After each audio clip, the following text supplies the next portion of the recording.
우리는 말라기서 4장을 계속 읽었습니다. 여호와 크고 두려운 날, 여호와 크고 두려운 날 이전에 선지 엘리야를 보내겠다.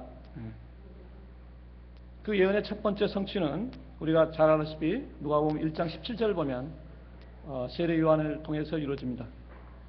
그리고 그 세례 요한에 대한 예언의 말씀이 그 세례 요한이 엘리야의 10년과 그리고 엘리야의 능력을 가지고 주 앞에서 먼저 가서 하나님의 백성들을 다시 하나님께 인도하는 그런 사역을 담당할 것이라는 하나님의 천사를 통해서 이렇게 말씀을 전합니다. 자, 엘리야의 10년과 엘리야의 능력, 우리가 그것을 어떻든 간에 이렇게 간접적으로나 이해를 우리가 해야 된다는 거죠. 왜냐, 첫 시간에서 말씀드린 것처럼 저 개인적으로는 이 말라기서 4장 있는 여호와 크고 두려운 날, 선지 엘리야의 사역을 감당할 사람은 누구냐? 말세에 참교에 있는 성도들과 그 교회 공동체가 그것을 맡아야 된다고 생각을 합니다.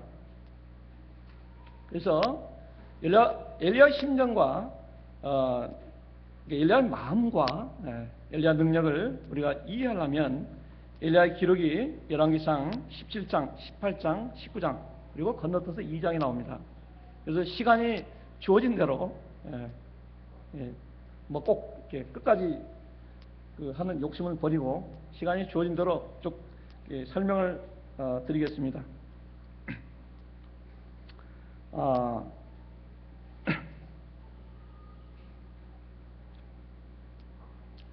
그 엘리야의 그 능력이라는 이 단어 이것도 디나미스인데 우리가 예수님께서 사도행 1장 오직 성령이 임하시면 너희가 권능을 받고 땅끝까지 내 증인이 된다. 그때 권능이라는 단어로 같습니다. 그 능력은 어떤 특정한 능력을 가리킨 게 아니라 굉장히 포괄적 개념을 갖고 있는 단어입니다. 그래서 하나님의 사역을 하는 사람은 하나님께로 오는 능력을 덧입어야 됩니다. 그 권능을 덧입어야 돼요. 그래서 그 구체적으로 그 내용을 들여다보면 하나는 하나님의 지혜고 그리고 또 하나는 하나님의 협의적 개념의 능력입니다. 그래서 우리가 항상 그 부분을 첫째는 구해야 됩니다. 첫째는 하나님께 그 능력을 구해야 되고 그 다음 두 번째는 뭡니까? 아까 말한 것처럼 엘리야의 마음. 엘리야가 어떤 마음을 가지고 이스라엘 백성들에게 하나님께 돌아오는 사역을 했는가를 우리가 성경을 통해서 알고 배워야 됩니다. 자, 그러면 우선은 우리가 성경을 볼 때는 항상 세 가지를 배경적인 세 가지를 우리가 유념해 봐야 됩니다. 첫째는 역사적 배경, 그 다음에 신앙 문화적 배경, 그리고 지리적 배경. 자, 우선 역사적 배경으로 엘리야가 사역한 시대는 잘 알다시피 아합 왕이 북쪽 이스라엘을 통치하는 시대입니다. 그리고 그 부인은 유명한 이세벨입니다. 그래서 이스라엘 백성들을 하여금 바알신과 아세라 신을 섬기는 타락일로 인도한 사람이 누구냐? 그들입니다. 우리가 거꾸로 생각한다면 요한복음 1장에 예수님께서 어둠 가운데 빛으로 오셨죠? 거꾸로 생각하면 이 지금 아합과 이세벨의 시대는 신앙적으로는 암흑 시대입니다. 거기에 조그만 불빛이 누구냐? 엘리야입니다. 엘리야.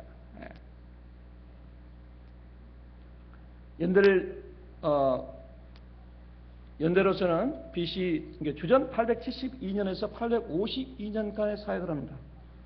저번 시간에도 이야기했지만 그것은 대략 솔로몬이 죽고 나서 즉 BC 930년과 요엘 선지자가 등장한 BC 830년의 그 가운데 있는 그 시대적병을 갖고 있습니다. 간단히 이제 역사적 배경은 그렇고요. 그러면 신앙 문화적 배경, 그냥 암흑 시대다. 그래서 성경은 굉장히 구체적으로 기록했어요. 우리가 이제 편지상 17장 1절부터 읽었지만 다시 우리 16장 29절부터 보겠습니다. 유다왕 아사 제38년에 오므리의 아들 아합이 이스라엘 왕이 되니라. 오므리 아들 아합이 사마리아에서 22년을 이스라엘을 다스리니라. 30절. 오므리 아들 아합이 그 전의 모든 사람보다 여호와 보기에 악을 더욱 행하여, 자, 악의 내용에 대해서 31절부터 설명하십니다. 느바스 아들 여로보암의 죄를 따라 행하는 것을 오히려 가볍게 여기며, 여로보암의 죄는 열왕기상 12장과 14장에 보면은 자세히 되어 있습니다. 여로보암 아시죠? 여로보암과 느호보암이 있죠. 솔로몬의 아들은 느호보암이고, 이 느바스 아들은 여로보암입니다. 지파로 한다면 한 지파 반, 유다 지파와 베냐민 지파 한 지파 반이 솔로몬 왕의 아들 느호보암을 따랐죠. 그래 12지파에서 한 지파 반을 빼니까 10지파 반이 여로보암을 따르죠. 숫자도 지파가 많잖아요. 여럿이다 해서 여로보암으로 외우면 쉽습니다. 근데 이 여로보암의 첫 번째, 하나님께서 이스라엘을, 그러니까 솔로몬이 열왕기 17장 보면 이게 11장에 보면 솔로몬의 타락에 대해서 잘 기록하고 있습니다. 그거 인해서 나라를 두 쪽으로 냈죠. 솔로몬 시대 안 내고 솔로몬이 주권을 냈죠. 그래서 하나님께서는 그 이스라엘 그 나라 11지파 반을 하나님께서 뭐냐면 누구한테 주냐? 여로보암한테 줬다는 겁니다.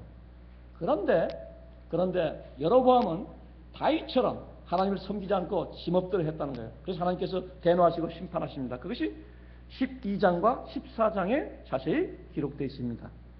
그 여로보암의 죄를 따라 행하는 것을 오히려 가볍게 여겼다는 겁니다. 하나님을 두려워하지 않는 모습이 나오죠. 그 다음에 두 번째가 시돈 사람의 왕 에바아르 딸 이세벨을 아내를 삼고 가서 바알을 섬겨 숭배하고, 시돈 사람의 왕 엣바알은 누구냐면 바알과 함께하는 자, 그런 뜻입니다. 아주 바알을 아주 열렬히 섬기는 그런 자의 딸을 황으로 마셨어요. 왕으로. 그럼 대충 아합이 어떤 사람인지는 알 수가 있겠죠. 하나님을 대적하는 거죠. 그리고 바알을 섬겼다는 겁니다. 바알을 섬기기까지는 좋아요. 그것도 봐줄 수 있어요. 어느 정도. 근데 문제는 그 다음입니다. 사마리아에 건축한 바알의 사당 속에 바알을 위하여 탄을 쌓으며 또 아세라 목상을 만들었으니 저는 그 전에 모든 이스라엘 왕보다 심히 이스라엘 하나님 여호와의 노를 격발하였더라. 그 시대에 베델 사람 히엘이 여리고를 건축하였는데 저가 그 터를 쌓을 때 맏아들 아비람을 잃었고 그 문을 세울 때 말지 아들 수굽을 잃었으니 여호와께서 눈의 아들 여호수아로 하신 말씀과 같이 되었더라. 자, 우리 여호수아서 6장 26절을 한번 보겠습니다. 여호수아서 6장 26절 한번 누가 읽어주세요. 여호수아서 6장 26절. 여호수아서 6장 26절.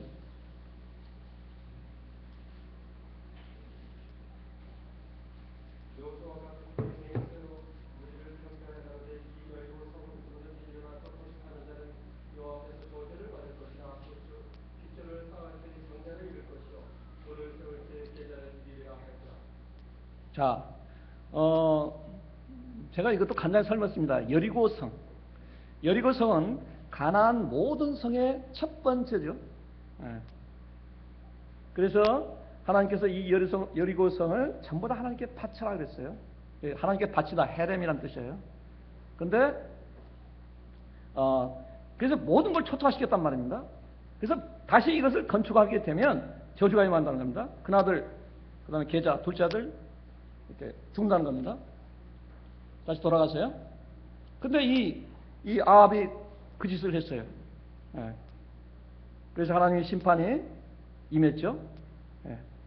긴 세월입니다. 1446년에 출애굽했으니까 우리가 그 가나안 땅에 가는 게 한 40년 걸렸으니까 1446년에서 빼면 1406년이 되겠죠. 지금 아합이 870년이니까 거의 1000년, 500년 지난 겁니다. 500년. 하나님의 말씀은 500년이 지나도 그 말씀대로 이루어지는 겁니다. 이 성을 재건하면 저주받는다는 겁니다. 아합왕이라는 아합왕의 오므리 아들인데, 이 오므리 왕조는 하나님 앞에서 이렇게 악을 행하는 왕조입니다. 근데 이 아합왕은 이처럼 하나님 앞에서 못된 짓을 많이 했음에도 불구하고 그 죄를 가볍게 여겼다고 말하고 있습니다. 그런 배경 하에서 누가 사역을 하느냐? 엘리야가 사역을 합니다. 신앙적 배경 하에서. 그 다음에 지리적 배경을 우리가 좀 알아야 됩니다. 여기는 북쪽 이스라엘 수도가 사마리아입니다. 사마리아. 근데 여기 보면 이제 우리가 읽지는 않았지만 또 하나의 지역이 나오죠.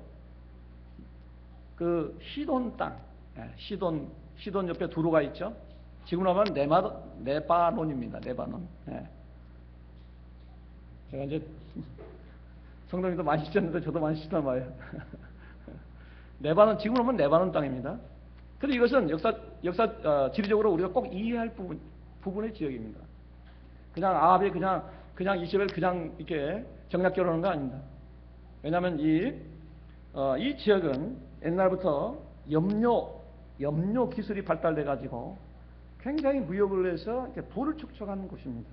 그래서 시돈과 두로 땅을 딱 합해서 한 단어가 페니키아란 말 들어봤죠? 페니키아 역사적으로 청년들 안 들어봤어요? 페니키아. 들어본 것 같아요? 성경은 베니게로 되어 있습니다. 베니게. 근데 이 페니키아가 있잖아요. 그 염료의 그 직무를 통해서 무역을 해가지고 부를 축적해갖고 이 지중해 제어권을 다 장악합니다. 그의 나라가, 그 다음에 그 나라가, 이 페니키아란 말을 라틴어로 말하면 포엔이란 말입니다. 포엔 전쟁 기억납니까? 그것도 안 나면 한니발 장군 기억납니까? 한니발 장군?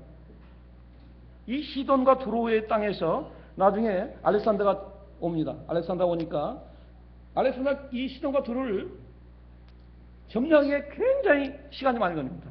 그 정도로 강했다는 겁니다. 세계사 역사를 보면 이 페니키아가 그 식민지 지역이 있잖아요. 아프리카 북단 있잖아요. 아프리카 북단. 카르타고 아십니까? 카르타고? 지금은 튀니지일 겁니다. 북단과 그 다음에 저쪽 포르투갈 거기에 식민지를 갖고 있어요. 굉장히 뭐랄까 붕한 지금으로 하면 이 도시국가로 시작했는데 미국과 같은 나라입니다. 그래서 대로마를 상대로 해서 전쟁을 한번 할 수 있는 그런 능력을 갖고 있는 사람들입니다. 그 후에 이 사람들이 이제 알렉산더한테 패해가지고 다 자기 식민지 카타오로 다 갑니다.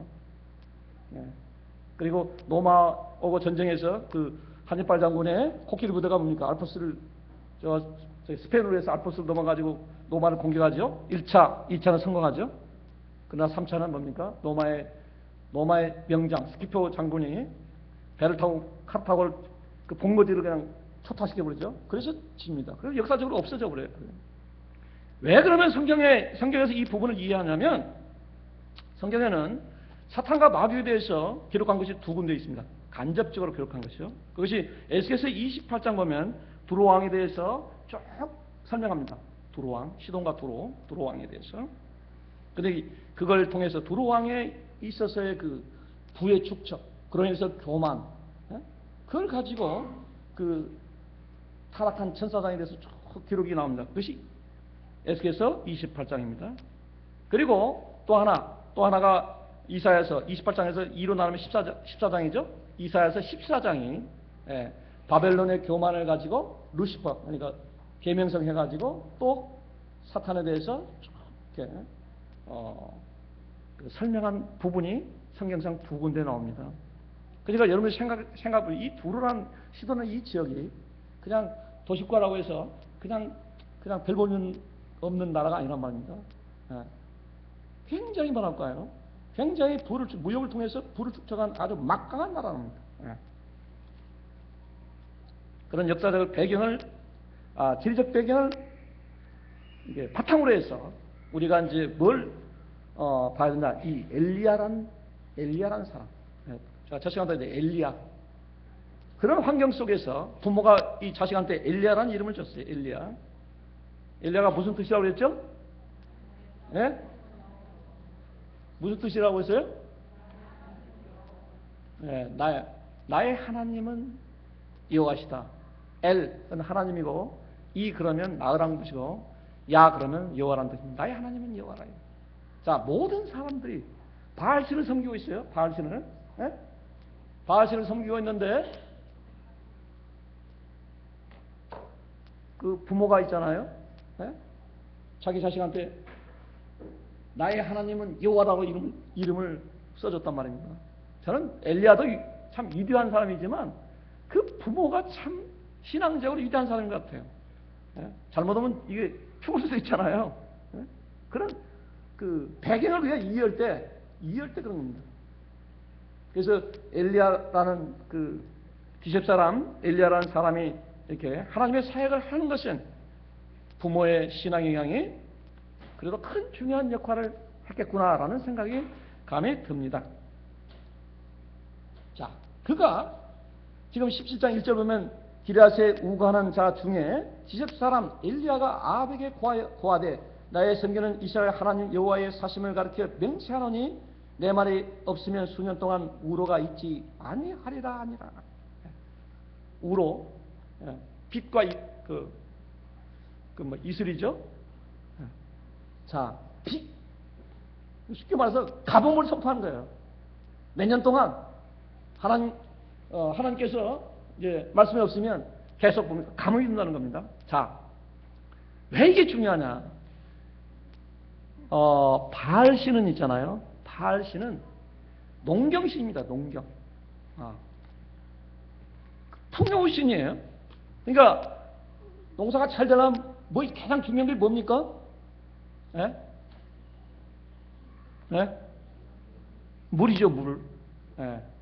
근데 지금과 달라서 옛날에는 진짜 하늘에서 내려온 비가 중요한 겁니다. 예?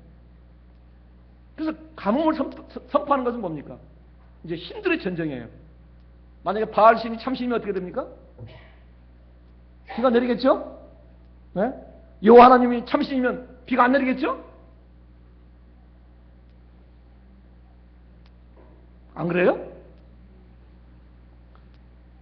그러면 아합의 입장에서나 이세벨의 입장에서는 중대한 문제란 말입니다. 예? 지금 이제 이스라엘 백성들이 이제 어떤 너희가 농사에 풍요로 된 것은 다 바알신을 섬겨서 그런 거다. 아세라신을 섬겨서 그런 거다. 아마 사실적으로 풍요가 좀 있었을 거예요. 왜냐, 그 배후에는 사탄이 역사를 하니까. 근데 이제 가뭄이 선포되면 이제 이게 뭡니까? 이게 맞아 비가 안 오면 어떻게 됩니까? 이스라엘 백성들의 마음이 전부 다 어떻게 돼요? 이 바알이나 아세라는 거짓신이구나 해서 어디로 갑니까? 아합과 이세벨을 따르지 않죠. 그죠? 안 그렇습니까? 아합과 이세벨 입장에서는 굉장히 중요해요.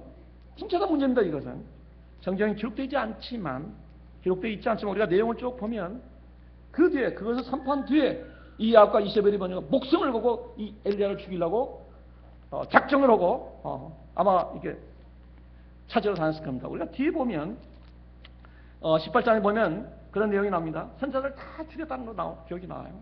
엘리야를 죽이려고 찾는데 못 찾습니다. 왜 못 찾냐? 그건 좀 이따 말씀드리겠습니다. 자, 그런 배경하에서 하나님께서 뭐냐면 이제 우리가 18장 후반 보면 결전이 나오죠. 어디요? 갈멜산에서 한번 진짜 이제 전쟁 한번 하죠. 누가 참신이냐고 하죠. 근데 하나님께서는 그 결전을 위해서 그냥 보내는 거 아니에요. 네? 우리가 어떤 사탄과 싸움에서 그냥 하나님께서 보내지 않아요. 훈련을 시킵니다. 그래서 우리가 지금 17장에서는 하나님께서 어떻게 보호하시고 하나님 일을 하는 하나님의 종들 그러니까 여러분 생각하면 목회자? 아니에요. 여러분 전체가 종들이라고 했죠. 오늘만 저녁만 참석하시면 모르죠. 왜냐하면 제가 이미 다 말씀드렸는데 제시록 1장에 보면 종 요한이 모든 종들에게 속히 될 일에 대해서 전한다고 했죠. 우리는 종이에요. 하나님의 종. 하나님의 말씀에 무릎 꿇고 복종하면서 하나님의 말씀을 대로 살아야 되고 또는 하나님 말씀대로 사역을 해야 할 그런 종들이란 말입니다. 그 하나님의 종들을 어떻게 훈련시켜서 그 결전을 준비하는가를 우리는 이걸 통해서 교훈을 받아야 합니다. 말세에 대환란이 옵니다. 그 대환란이 오기 전에 많은 거짓 선지자들 그리고 사탄의 역사가 있습니다. 예. 그때 하나님께서 말세에 준비하고 있는 선지 엘리야들 우리들을 하나님께서 어떻게 훈련시키는 것인가를 이걸 통해서 우리는 간접적으로 알 수가 있는 겁니다. 예. 엘리야의 마음과 엘리야의 그 능력 안에서 주 앞에 먼저 가서 하나님의 백성들을 하나님께 인도하는 거예요. 자, 근데 여기 보면 아주 독특한 내용들이 나옵니다. 자, 하나님께서 하나님의 선민을 그 말 하기 전에 그 말씀을 듣기 전에 한 가지를 우리가 유념해 볼 내용이 하나 있습니다. 뭐냐? 자, 3절입니다. 17장 3절. 너는 여기서 떠나 동으로 가서 요단 앞 그릿시냇가에 숨고 그릿시냇가에 숨고. 왜 하나님께서 동으로 가서 요단 앞 그릿시냇가에서 숨으라고 했을까요? 왜? 그리고 거기서 까마귀를 명해서 그에게 아침에는 떡과 고기를, 저녁에도 떡과 고기를 뭐라고 해요? 주어서 그를 지금 보호하고 있어요. 첫째 우리가 생각할 것이 뭐냐면 동으로 가서 요단 앞 그릿시냇가라고 보냈는데 그 지역적 특징이 뭔가? 왜 그걸로 보냈까? 여기에 요단 앞, 동으로 가서 요단 앞, 이 앞이라는 단어가 여기서는 앞이라고 번역되어 있는데 알펜이라는 단어인데 창세기 16장 12절을 가면 이게 동방, 동쪽으로 번역되어 있어요. 그래서 우리는 네가 동으로 가서 요단의 동쪽으로, 동쪽 그릿시냇가로 가라. 왜냐하면 그릿시냇가는 지금 학자들 위치가 어딘지 잘 몰라요. 지금도 그냥 추정만 할 뿐이죠. 자, 동쪽으로 가라. 요단의 동쪽으로 가라. 그러면 이제 거기에 무엇인가 하나의 중요한 메시지가 있습니다. 자, 요단의 동쪽. 그럼 어떤 곳이죠? 요단의 동쪽. 여호수아 보면 여호수아 보기 전에 출애굽기 16장인가요? 그러면 홍해를 도하는 사건이 나오죠. 홍해를 건너는 사건이 나오죠. 그래서 광야에서 어떻든 간에 홍해를 건너서 이스라엘 땅, 애굽 땅을 떠났어요. 그래가지고 하나님 말씀을 순종을 못해서 그냥 40년 팽팽 돌다가 나중에 어디에 도착하냐? 요단의 동편에 도착하죠. 그래서 거기서 좀 머물다가 어디를 건너죠? 요단강을 도하는 사건이 나오죠. 요단강을 도하는 사건이 나오죠. 그 요단강을 도하는 사건하고 이 홍해를 건넌 사건은 굉장히 중요합니다, 사실은. 오늘은 그 이야기를 나눌 시간이 아니니까 그 요단강을 건너는 그 동편, 그 지역은 어떤 지역의 특성입니까?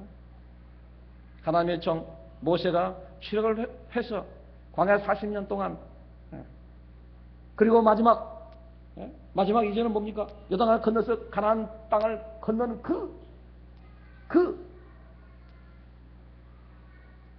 그런 역사적 배경을 갖고 있는 곳입니다. 그러면 하나님께서 그걸 보낸 이유가 뭐냐면 이 40년 동안 광야를 빙빙빙 돌면서 무엇을 그들에게 하나님께서 가르쳤죠? 제가 창세기 12장부터 50장까지는 굉장히 중요하다. 왜냐? 매 족장들마다 하나님을 가르쳐요. 나는 어떤 하나님이냐? 나는 영원히 살아계신 하나님이다. 과거도 현재도 미래도 네 앞에서 지금 현재도 살아계신 하나님이다를 가르칩니다. 두 번째, 그 하나님, 살아계신 그 하나님은 그냥 능력이 없는 하나님이 아니라 엘사다이 전능한 하신 하나님이다 가르칩니다. 그리고 세 번째, 그 하나님이 너와 함께 한다는 것을 가르칩니다. 그래서 40년 동안 비록 여러 가지 부족한 관계에 있었지만 하나님의 전능성과 그리고 어떤 문제가 생기면 바로 하나님이 나타나시죠. 역사하시죠. 그 살아계신 거야. 그리고 함께 하심을 통해서 40년 동안을 뭡니까? 믿음의 훈련을 시켰어요.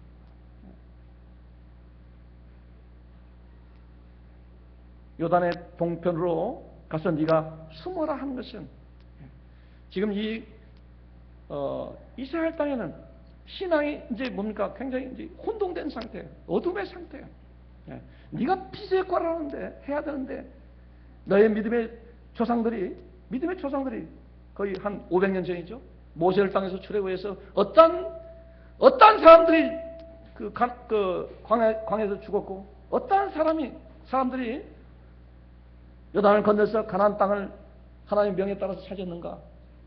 다시 말하면 신앙의 초심이 무언가를 새기라는 겁니다. 너희 조상들이 이 요단강을 건너기 전에 어떠한 믿음과 어떠한 하나님과 믿음과 어떠한 신앙의 기초를 견고하게 세웠는가를 한번 생각해봐라 라는 의미가 여기에 담겨 있다고 생각이 듭니다. 두 번째는 그를 혼자 보내셨죠. 혼자. 아무도 모르는 혼자 보냈습니다. 자, 우리가 하나님의 사역을 하면 결국은 혼자입니다. 결국은 혼자예요. 동역자가 있을 수가 있는데 결국은 혼자예요. 그래서 여호수아에게도 하나님께서 뭐라고 합니까? 여호수아 1장에 네가 탐지하라 이겁니다. 탐지하라. 엘리야도 고백을 합니다. 뭐라고 고백하냐? 하나님 저만 남았습니다. 다 죽고 떠나고 저만 남았습니다라는 고백을 합니다.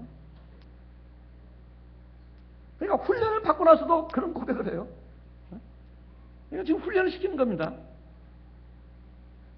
그 다음에 혼자 있을 때 있어서 자기 신앙의 성찰과 그리고 하나님에 대한 것을 생각하고 그리고 하나님만을 의지하는 것. 여기 보면 그 가운데 까마귀가 와서 뭡니까? 떡과 고기를 주지요.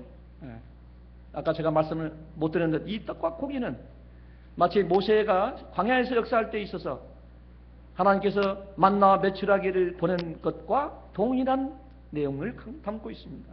그것을 가르치는 거예요. 자, 근데 중요한 것이 까마귀입니다. 까마귀는 어떻게 정한 동물입니까? 부정한 동물입니까? 레위기서 보면 까마귀 11장 5절과 레위기서 11장 5절과 신명기 14장 14절 보면 이건 부정한 동물입니다. 부정한 동물. 자, 그 다음에 우리는 안 읽었지만 그 다음에 나온 사렙다 가부 그분은 이스라엘 선민입니까? 아니면 이방인입니까? 이방인이죠. 신앙적 관점에는 그 사람도 부정한 사람이에요. 부정이라고 해서 도덕적으로 부정하다 그런 개념이 아닙니다. 선민이 아니에요. 그래서 이스라엘 백성들은 그런 사람들 개 취급했어요. 성경이 그렇게 표현을 하고 있어요. 그건 이스라엘 선민들 잘못 생각하죠. 자, 이제 우리가 이 부분을 생각해요. 왜 하나님께서는 이스라엘 땅에 좋다 이게 한두 사람이 있을 거 아닙니까? 하나님 섬기는 중에서 그래도 하나님 섬기는 사람이 있어요. 그 뒤에 보면 그 사람한테 맡기지 않고 왜 하필이면 그리스네가에서 이 까마귀 그 정한 동물도 있잖아요. 부정한 동물 까마귀를 통해서 먹이를 그 음식을 조달하고 그 다음에 허공하는 곳에 왜 하필이면 사렙다 가부를 통해서 그를 보호하겠죠? 왜?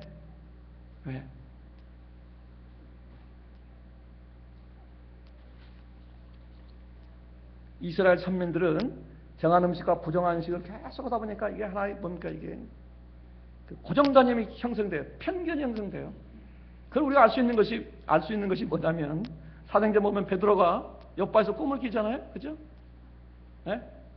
그러고 저 광대에서 내려오니까 보니까 부정한 음식이에요. 하나님께서 먹으라고. 아닙니다. 저는 그 성경 율법에 부정한 음식을 못 먹습니다. 먹으라. 못 먹습니다. 먹으라. 자, 엘리야의 사역에서 우리가 첫 번째 교훈 받아야 할 것이 뭐냐면 이 선민들은 있잖아요. 선민이 무슨 특권인 게 생각해요.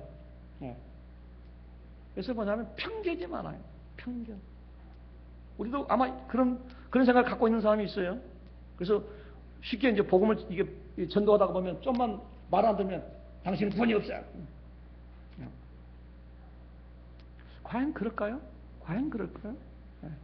구원의 문제가 그렇게 단순할 겁니까? 그리고 참 교인들에게 당신이 구원이 없어 라고 하는 것을 그런 권한을 하나님께서 주셨을까요? 구원이나 구원의 문제는 하나님의 주권사항입니다. 하나님의 고유의 권한사항이에요. 우리가 당신은 좀만 하다가 말 안 들으니까 당신은 구원이 없어요? 그건 우리의 주권사항이 아니에요. 우리가 결정한 사항이 아닙니다.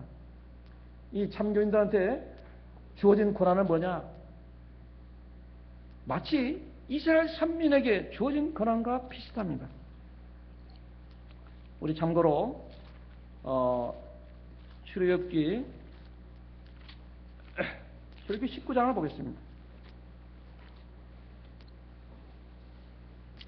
출애굽기 19장 4절을 제가 읽겠습니다. 나의 애굽 사람에게 어떻게 행하였음과 내가 어떻게 독수리 날개로 너희를 얻어 내게 인도하였음을 너희가 보았느니라. 세계가 다 내게 속하였나니 너희가 내 말을 잘 듣고 내 언약을 지키면 너희는 열국 중에서 내 소유가 되겠고 너희가 내게 대하여 제사장 나라가 되며 거룩한 백성이 되리라. 너는 이 말을 이스라엘 자손에게 고하니라. 이스라엘 백성들에게 제사장 나라. 자, 12지파가 있죠. 12지파. 그러니까 레위 지파가 있죠. 레위 지파는 두 가지를 해야 돼요. 하나는 뭡니까? 자기 자신을 위해서 하나님을 섬겨야 돼요. 그리고 또 하나 뭡니까? 11지파를 대신해서 하나님을 섬겨야 돼요. 그죠? 그렇지 않습니까? 이 제사장 직분이라는 것은 반드시 뭡니까? 남을 위해서 대신 해야 할 직분이 있다는 겁니다. 그럼 여기서 제사장 국가라는 것은 이자 삼면의 공동체를 너희가 제사장 국가를 만들겠다. 그 말은 무슨 의미입니까? 하나님께서 너희들만 구원시키겠다는 게 됩니까? 아니면 너희를 통해서 만민이 구원시키도록 하겠다는 건 됩니까? 제사장 국가라는 것은 세상의 열국을 대신해서 뭡니까? 너희가 하나님을 제대로 섬기라 이거예요. 예? 그래서 만민이 너희들을 보면서 하나님께 구원을 받을 수 있는 도록 하라는 거죠. 그렇지 않습니까? 자, 우리 계시록 한번 보겠습니다. 계시록 1장.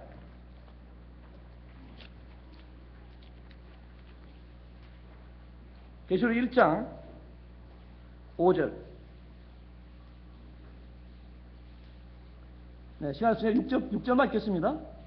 5절 후반부터 우리를 사랑하사 그의 피로 우리 죄에서 우리를 해방하시고 그 아버지 하나님을 위하여 우리를 나라와 제사장으로 삼으신 그에게 영광과 능력이 세세토록 있기를 원하노라. 이게 뭐 나라와 제사장으로 삼으신 같은 내용입니다. 네? 따뜻한 것 제사장 나라. 나라는 한국말이고 국가는 중국말이죠. 네, 같은 말입니다. 즉 계시록에 있는 계시록을 말하는 너희들을 제사장 국가로 세우겠다가 누굽니까? 우리들이에요. 지금 참교인들이에요. 참교인들은 엘리야 사역을 하는데 엘리야 사역은 참교인들만 구원 얻기 위해서 가는 것이 아니에요. 이 세상의 많은 사람들로 하여금 그들이 하나님 앞에 나갈 수 있도록 역할을 수행하도록 사명을 주기 위해서 선택한 것이 뭡니까? 구약의 선민 이스라엘 공동체고 육적 선민 이스라엘 공동체고 신약에 있어서 영적 선민 이스라엘 공동체인 참교인들이에요. 근데 그들에게 어떤 권한을 줬냐? 제사장국가를 세우면서 그들에게 있잖아요. 가장 표준적인 방법, 구원의 방법, 표준적인 방법을 통해서 구원 얻는 길을 주었어요. 지금 이 산이 신의 산입니다. 이 신의 산에서 하나님께서 준 것이 십계명 하나님께서 친수로 쓰셨죠. 그리고 친히 반포하셨죠. 이 십계명 율법은 다른 율법과 다릅니다. 다른 율법은 하나님께서 모세한테 이야기하고 모세가 라이팅 이게 기록해서 그리고 모세 입으로 반포하는 겁니다. 그러나 십계명은 하나님께서 친히 쓰시고 그리고 당신의 임성으로 친히 반포했다고 되어 있어요. 다른 차원의 율법입니다. 율법이라는 게 그냥 어려운 게 아니라 법이에요. 예. 예. 법만 주셨습니까? 성막을 주셨습니다. 성막. 나중에 이것이 성전이 되죠. 예. 성전의 지성소에 보니까 이 십계명이 법궤에 안치가 되죠. 예. 그것이 뭡니까? 이 성전을 통해서 이 성전에 있는 그 내용을 통해서 인간이 뭡니까? 구원을 받을 수 있는 방법을 이스라엘 선민에게 주었습니다. 이와 마찬가지로 마세의 참 교회는 하나님께서 인간이 구원을 얻을 수 있는 표준적인 방법을 준 공동체입니다. 그 공동체는 그들만을 위해서 하나님께서 그 생명을 얻을 수 있는 방법을 준 것이 아니란 말이에요. 첫째는 그것을 재단하고 준 겁니다. 그리고 너희가 제사장으로서 본연의 자세와 본연의 사명을 느끼고 그 밭을, 그 향기를 내는 그런 집단으로 살아가는 겁니다. 우리는 자유가 없어요. 우리는 하나님의 종이란 말입니다. 그 종도 어떤 종이냐? 가장 핫발이 있는 종. 그 제일 밑에 있는 종은 자유가 없어요. 그냥 하나님께 A로 가라면 A로 가야 되고 B로 가라면 B로 가야 돼요. 계시록 1장에 있는 그 종, 그 두로스라는 단어가 그런 단어입니다. 그것이 뭐냐면 하나님께 세워진 제사장 국가에 있는 공동체의 사람들이 느껴야 할 사명입니다. 엘리야가 그런 그 사역을 한 사람입니다. 그럼 우리가 뭘 전해야 되느냐? 하나님께서 우리에게 준 생명의 방법. 그것이 이 속에 기록되어 있죠. 우리는 이 말씀을 전해야 됩니다. 그래서 밖에 있는 기독교인들이 많으면 이 말씀을 가지고 당신이 행한 것을 한번 성경에 보시라. 내가 볼 때는 이 성경에 부합하지 않은 것 같으니까 오늘 가서 열심히 성경 보고 당신이 행한 것이 이 성경에 맞는가? 그거 한번 판단해 보시라. 결국 우리의 권한은 뭐냐? 성경에 당신들이 행하는 것이 당신들만이 이 성경에 부합하지 않다는 것은 우리의 권한입니다. 그걸 뛰어넘어서 좀만 대하다가 말 안 들으니까 권이 없어? 그것은 월권이에요. 하나님의 권한을 침탈하는 겁니다. 유다서 한번 보겠습니다. 유다서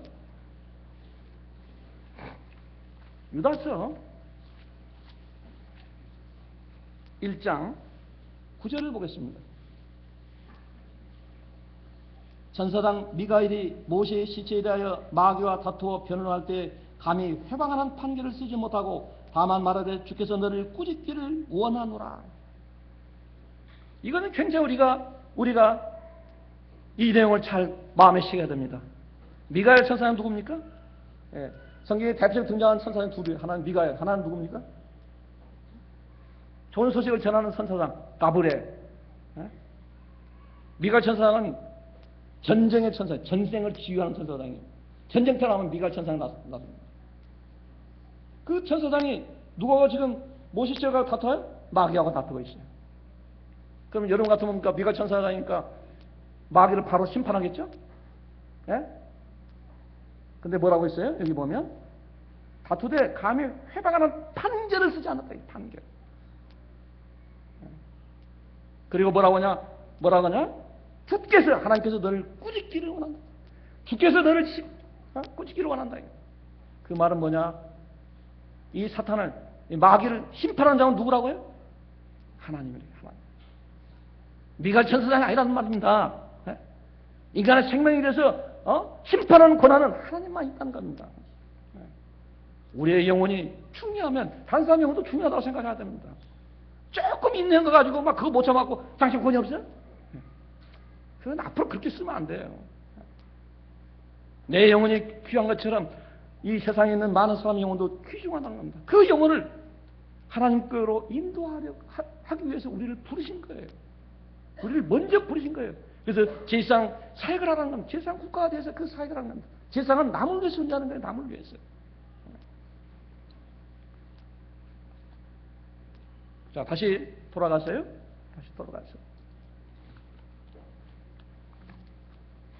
그래서 우리가 이 까마귀 부정한 동물이에요. 율법이 그렇게 돼 있어요.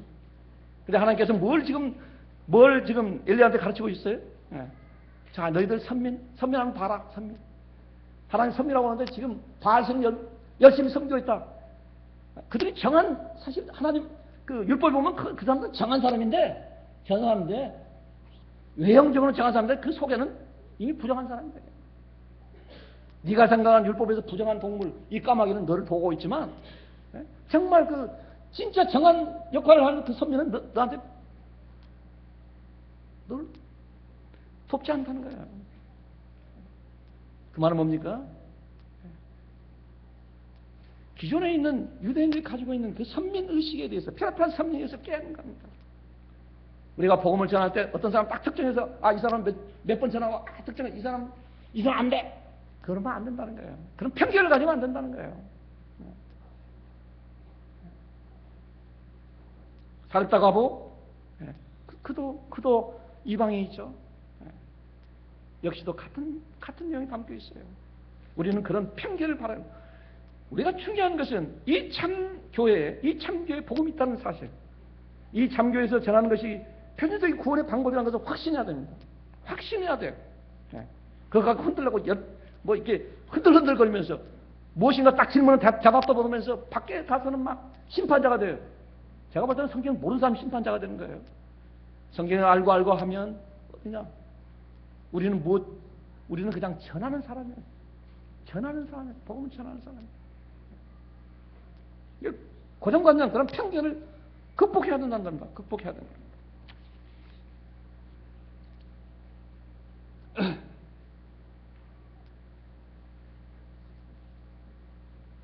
그 다음에 우리가 여기서 생각할 것이 또 뭐냐?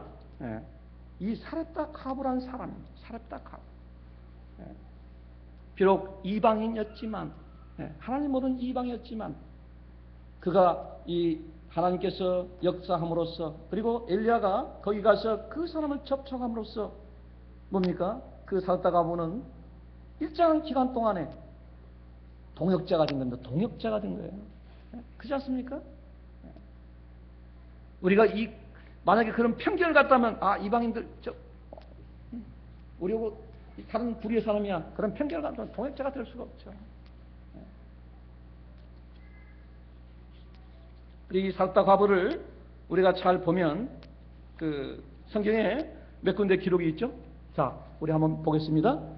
누가복음 4장 25절부터 27절. 누가복음 4장 25절부터 27절. 누가 한번 읽어주세요. 누가복음 4장 25절부터 27절.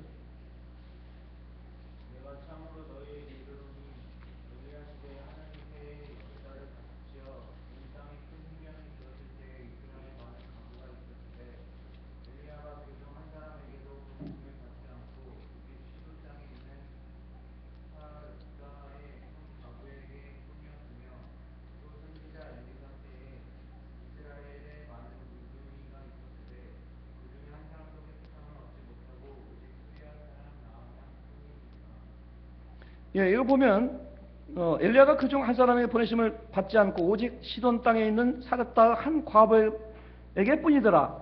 그 다음에 위에 보면 3년 6개월 이렇게 흉년이 된 것이 나오죠. 자, 우리 이 부분을 이제 우리가 저기 열왕기상 17장에 보면 그 내용을 안 나와요. 자, 하나님 명령에 의해서 그가 그리스 시내가를 가고, 그리고 한 6개월 지나고 나서 시돈 땅을 가라고 해서 갑니다. 성경에 자세히 기록되지 않았지만 하나님께서는 엘리야에게 몇 가지를 아마 당부했을 겁니다. 그래서 지금 엘리야의 행적을 보면 가서 봅니까? 한 과부가 있으니까 그 가서 물을 달라고 했어요. 물을 조금 가져다가 나를 마시게 하라. 근데 자, 우리는 그 누가복음을 보면 우리는 그렇게 추측할 수가 있어요. 그 땅에 가서 이 사람한테도 물 한번 달라고 하고 저 사람한테 물을 한번 달라고. 근데 어떤 사람은 거부했을 거예요. 누가복음을 기준해 볼 때. 근데 이 사렙다 과부만은 뭡니까? 물을 주었어요. 그렇게 추정할 수 있어요. 왜냐하면 왜 하필 이 사렙다 과부만 하나님 선택을 받았느냐? 나는 그 내용의 관점에서 볼 때 물을 주니까 더 나아가죠. 엘리야는 이 사람이 하나님께서 보내신 사람이구나라고 판단해서 그 다음에 뭡니까? 먹을 것을 청하죠. 물에서 먹을 걸 청하죠. 자, 성경에 보면 이 접대가 굉장히 중요합니다. 우리가 잘 아는 것이 아브라함이 뭡니까? 선한 접대를 하다가 누구를 만났어요? 천사로 오신 하나님을 만나서 축복을 받죠. 그것을 히브리서에서는 또 말씀하고 있잖아요. 그래서 이 사르타 가구에 있어서 그 행함을 보면 마치 우리가 사도행전의 고넬료 가정을 보는 것한 그런 그 느낌을 받습니다. 조그만 하나의 접대가 그 정성이 거기에 뭡니까? 커다란 하나님의 능력이 나타났죠. 커다란 하나님의 은총이 베풀죠. 왜냐 나중에 사르타 과부는 뒷부분 보면 진정한 하나님의 사람으로 바뀌죠. 믿음이 성장되어서. 그래서 그가 첫째는 뭡니까? 첫째는 그가 가지고 있는 그 먹은 음식을 그에게 엘리야 선지자한테 다 주죠. 자, 우리 한번 우리 이제는 한번 사르타 과부 입장에서 한번 생각. 자, 하나님께서 이 사르타 과부가 있는 시돈 땅을 보냈어요, 엘리야를. 자, 사르타 그러면 시돈 땅은 뭡니까? 바알 숭배가 가장 뭐예요? 적은 곳입니까? 강한 곳입니까? 강한 곳이죠. 그러면 사르타 과부가 이 나중에 보면 뭐라고 하냐면 당신은 하나님 여호와라는 말을 써요. 그러면 뭡니까? 아, 이 엘리야가 여호와를 믿는 사람이라는 걸 어떻든 간에 처음은 몰랐더라도 과정상 알게 되죠. 그때 그 마음이 어떻게 했어요? 예? 그 쉬운 것은 아니죠. 왜냐하면 다 바알 신을 믿는 국가예요. 첫째는 뭡니까? 민족을 배반해야 되죠. 그 다음에 신앙을 배반해야 되겠죠. 그죠? 그 다음 또 하나 뭡니까? 자기가 하고 있는 이 음식이 이제 좀 남았는데 그걸 뭡니까? 생명을 담보고 주잖아요. 자, 우선 사르타 과부의 그 마음은 정말 훌륭한 거예요. 쉽지 않다는 겁니다. 그 배경에서 보는.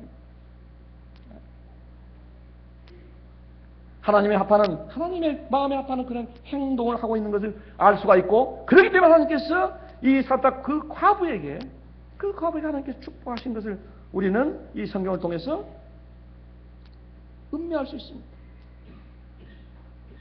그러니까 지금 13절에 보면 엘리야가 저에게 이르되 두려워 말고 가서 내 말대로 하려니와 먼저 그것으로 나를 위하여 작은 떡 하나를 만들어 내게로 가져오고 그 후에 너와 내 아들을 위하여 만들라.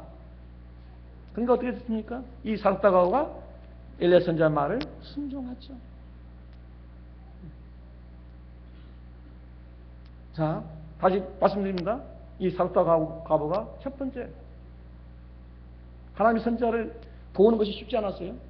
민족을 배반해야 되고, 두 번째 그들의 신앙 공동체를 배반해야 되고, 그리고 자기가 마지막 먹는 그 음식도 다 양보해야 됩니다. 외형적 판단했을 때. 그러나 그의 선지자의 말에 대한 그 순종을 통해서 그는 3년 동안, 그러니까 그리스네가에서 6개월, 이 사르타에서 3년이라고 일반적으로 봅니다. 3년 동안 뭡니까? 그는 어떻게 음식이 부족했습니까? 안 부족했습니까? 안 부족했죠. 그곳에 하나님의 경제적 기적이 발생한 겁니다. 경제적 기적. 먹는 부분에 있어 기적이 나타나서 3년 동안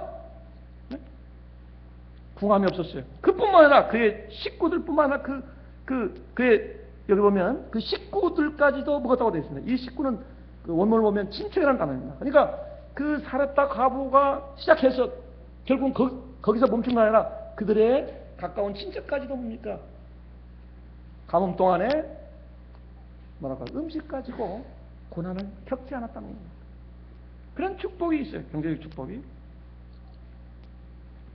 네, 근데 16절 보겠습니다. 16절. 여호와께서 엘리야로 하신 말씀같이 통가루가 다하지 아니하고 병의 기름이 없어지지 아니하더라. 엘리야에게 하신 말씀. 이게 하나님께서 엘리야에게 말고 엘리야는 뭡니까? 사르타 과부한테 이야기한 겁니다. 자, 그것이 하나의 이제 단락이고, 지금 후반부에 이제 갑자기 뭡니까? 이 여인의 아들이 병들게 됐어요. 그래서 죽었어요. 숨이 끊어졌어요. 자, 이제 또 이제 이 사르타 과부 입장에서는, 우리 사르타 과부 입장에 돌아가는 겁니다. 자, 아들이 있잖아요. 갑자기 숨이 끊어졌어요. 그럼 어떻게 생각할 겁니까? 어떤 생각이 들겠어요? 자, 두 생각이 이제 충돌되겠죠? 내가 그 사람 입장에서 이방인이시죠. 여호와를 섬기는 엘리야 선지자를 이렇게 접대했더니 바알신이 노예에서 내가 심판을 받는다고 생각이 들 겁니다. 신관이 흔들려요. 그래서 지금 뭐라고 하냐면 여기 보십시오. 18절은 여인이 엘리야에게 이르되 하나님의 사람이여 당신이 나로 더불어 무슨 상관이 있기로 내 죄를 생각하게 하고 또 내 아들을 죽게 하려고 내게 오셨나이까. 당신이 와가지고 내가 바알한테 있잖아요. 이게 지금 벌을 받고 있다 이게. 어? 이 말이 그 말입니다. 내 민족을 배반하고 내 신앙을 배반하고 당신은 이렇게 했는데 근데 여기 보면 하나님이시다. 당신은 하나님 사람이에요. 그건 인정하지만 지금 나한테 오는 그 아들, 중한 아들이 지금 죽었으니까 신이 막 그 신관이 흔들리는 거예요. 그러지 않겠어요? 그러죠? 자, 하나님은 참 묘해요. 하나님께서는 하나의 사람을 그 온전한 신앙을 만들기 위해서 항상 뭐랄까 이게 뭐랄까요? 이게 막 신앙적 또는 어떤 그 판단적 좀 어려운 가운데 딱 던진단 말입니다. 자, 근데 이제 중요한 것은 하나님의 사람인 엘리야의 태도입니다. 엘리야의 태도예요. 자, 엘리야는 뭡니까? 하나님의 선지자죠. 지금 훈련을 받고 있지만 그리 시내가에서 자기 선민들의 그 광야에 있는 그 신앙의 초심을 하나님 통해서 교훈을 받아서 그 땅에서.